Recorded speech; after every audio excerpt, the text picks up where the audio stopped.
This might look like a normal digital camera, but it's actually an instant camera with removable, reusable digital film. And the photos don't even need a battery to keep their image. I made 6 of these cartridges, and once the camera is finished, I want to find out if I can actually make a set of photos worth keeping. Digital photos are incredibly convenient, but they also kind of disappear the moment you take them. I wanted something physical again, without actually printing anything. So I started with the simplest version I could make. It's a Raspberry Pi, a camera module, and an e-paper display. With this setup, I could send pictures from the camera to the screen. That's me, by the way. Hello. The display does have a connector, but it's way too fiddly to swap quickly. And if this is going to feel like digital film, changing cartridges has to be effortless. There is, however, another way. We can use our own connector on this PCB. I considered these Pogo spring connectors, and you can just press them together and they will make an electrical connection. However, then I would need a locking mechanism to prevent it from springing back up. Also, these are like really expensive at €3 a pair. So sometimes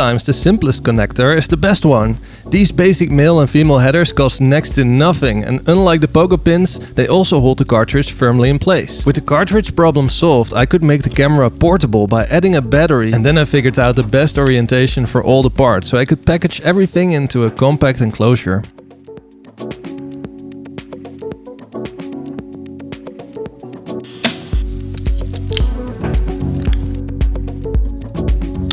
I designed the cartridge in a way where you don't need any screws to assemble it.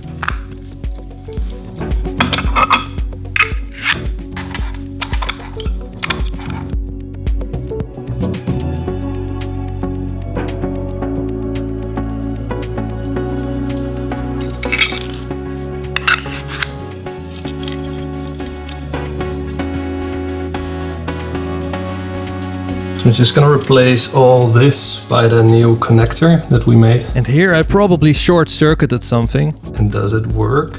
No, it doesn't work. Just took me an hour of reinstalling, but here we are, and it works again. Which means it's time to put all the electronics into the 3D printed enclosure. For this prototype, I mostly used off-the-shelf boards, but if I wanted to make this into a proper compact device, the obvious next step would be putting everything onto a custom PCB, which is conveniently something PCBWay, the sponsor of this video, can make for you. On their website, you can upload your design, go through the steps, and you get an instant price quote. Thanks for sponsoring the video, PCBWay.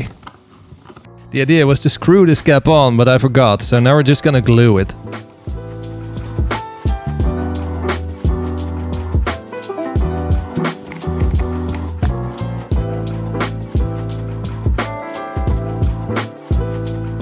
All this time I've been missing a grip to pull the cartridge back out, so I want to try a Game Boy style grip.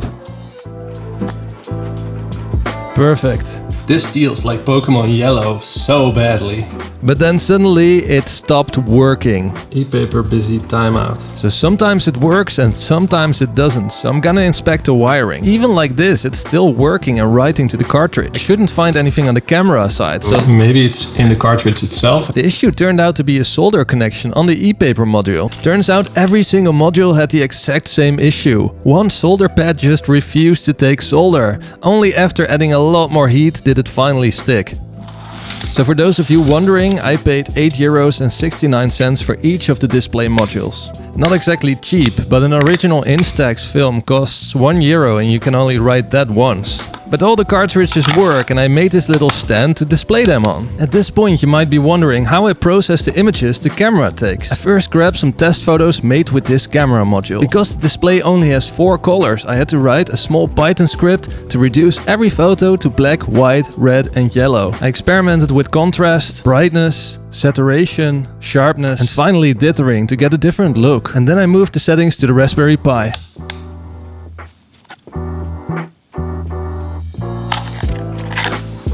So the camera is finally finished. Now I wanted to find out what actually makes a good photo on a 200 by 200 4-color display and hopefully end up with 6 photos worth keeping. And since I've just moved into this new studio, I thought it would be fun to make a collection out of things that I find around here. I've got 6 cartridges and I can keep replacing them until I'm happy with the collection, which is pretty unique for this invention. So let's go!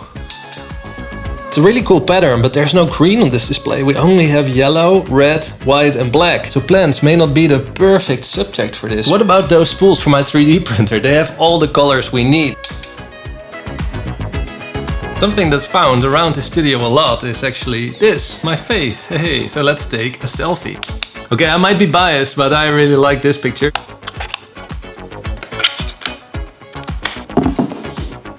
The camera has an undittered and a dittered mode, and you can switch by holding the shutter button. And for this one I like the dittered look a lot. Okay, let's keep this one for now. What about this little toy car? Okay, this works really well. We're gonna save this one. Then I took a picture through the window. It is okay, but it's not very clear due to the low resolution. Next up was a tape measure. Man, I love the art style that this camera creates due to its color and resolution limitations. Okay, so what about my keyboard? I tried doing my 3D printer, but it didn't really turn out that well. But the picture of my hand worked really well. I just want to redo our keyboard picture and then our collection is complete.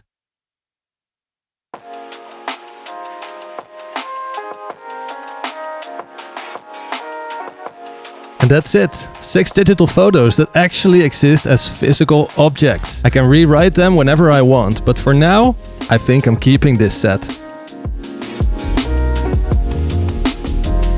So I've put all the files on my website if you want to make your own. A shopping list and some basic build instructions are included.